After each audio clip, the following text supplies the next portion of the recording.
کہ نافلہ نماز جو ہے یہ آپ چاہیں تو ٹریولنگ میں یا موونگ میں یا چلتے پھرتے یا سواری پر بھی پڑھ سکتے ہیں. اور یہ نافلہ نماز اگر آدمی کسی جگہ ٹھہر کے پڑھے گا تو اس کے لیے لازم ہے کہ قبلہ رخ ہو.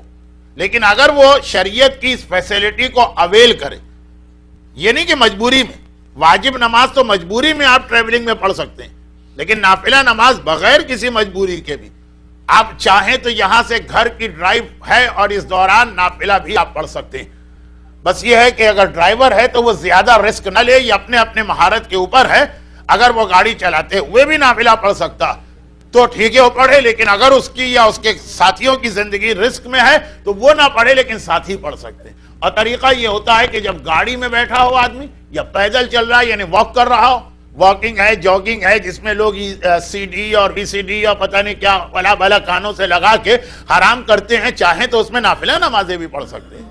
اور وہ اس طریقے سے کہ پھر قبلہ رخ ہونا ضروری نہیں ہے، ایک بات. اور دوسری بات یہ کہ رکوع اور سجدہ ضروری نہیں. وہ یہ ہے کہ آپ رکوع اور سجدہ کریں گے تو لیکن صرف سر کے ہلکے سے اشارے سے، کہ آپ الحمد کا سورہ آپ نے پڑھا، جب رکوع کا وقت آیا ذرا سا سر جھکا دیا اور اس کے بعد آپ نے سبحان رب العظیم و بحمدہ کا سر اٹھا لیا، یہ رکوع ہو گیا. سجدے کے لیے تھوڑا سا سر اور زیادہ جھکا لیا، مجبوری میں نہیں، جان بوجھ کر. آپ کے پاس ٹائم بھی ہے، آپ کو جگہ بھی مل رہی ہے، آپ آرام سے نماز پڑھ سکتے ہیں.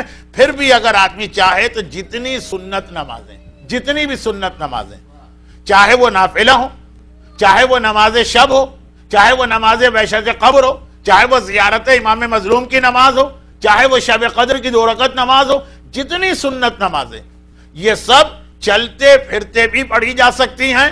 اور اس صورت میں نمازوں کے 2 حکم جو ہے نا اس میں لینینسی ہے.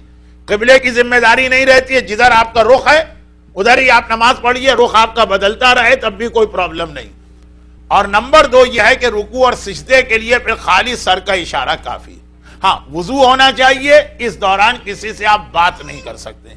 تو ڈرائیونگ کے علاوہ بھی جیسے اگر کسی کا اتنا لمبا روزانہ کا ٹریول ہے سب وے پر کہ اس کے اندر وہ نمازیں پڑھ سکتا ہو نافلہ، تو وہ اپنی سیٹ پر بیٹھے بیٹھے یا کھڑے کھڑے بھی اس نماز کو انجام دے سکتا.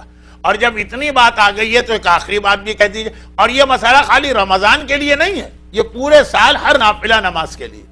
اور اس سلسلے میں ایک آخری بات بھی کہہ دی جائے تاکہ آج کی تقریر جو 45 منٹ ویک ڈیز میں ہمارا ٹارگٹ ہے اس کے اندر مکمل ہو سکے. اور وہ آخری بات یہ کہ واجب نماز اگر آدمی ٹائم پر نہ پڑھے تو اس کی قضا کرنا ہوتی ہے.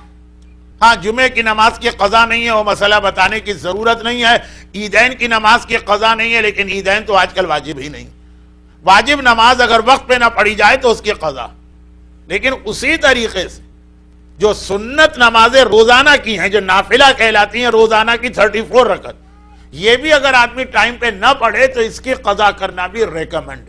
چنانچہ اگر کوئی آدمی ہماری پہلی تقریر نماز شب اگر وہ اس کے ٹائم پہ نہ پڑھ سکے تو صبح 8 بجے یا 7 بجے یا 9 بجے جب وہ آفس جا رہا تو وہ اس طریقے سے جو ابھی آپ نے سنا چلتے پھرتے بھی نماز شب کی قضا کر سکتا ہے.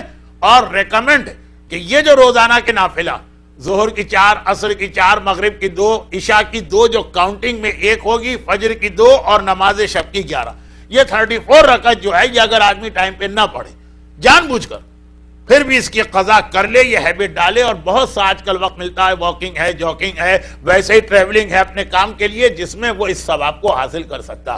لیکن خاص بات یہ ہو رہی تھی کہ مغرب اور عشاء خاص طور پر ماہ مبارک رمضان اس کے اندر چونکہ نماز بھی شارٹ پڑھنے کا حکم ہے اور نمازوں کے بیچ میں وقفہ بھی کم دینا چاہیے، اس لیے یہاں پر فی الحال یہ نافلہ کا وقت نہیں دیا جا رہا، لیکن آپ بعد میں آدھی رات تک 12 بجے تک اس نماز کو پڑھ سکتے ہیں.